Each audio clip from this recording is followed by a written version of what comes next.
Kerinonkate Ashanoyoligniwan. ¿Cómo están hoy, amigos? El día de hoy continuamos con la cuenta de los números. El día de hoy tocan los números del 51 al 60. Así es que mucha atención. Vamos a comenzar.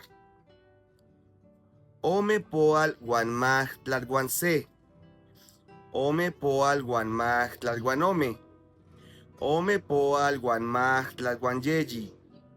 Ome poal guanmaj tlalguanawi. Ome poal guancastol.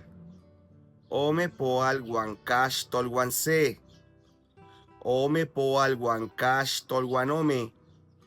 Ome poal guancastol guanyeyi. Ome poal guancastol guanawi. Yeyi poal.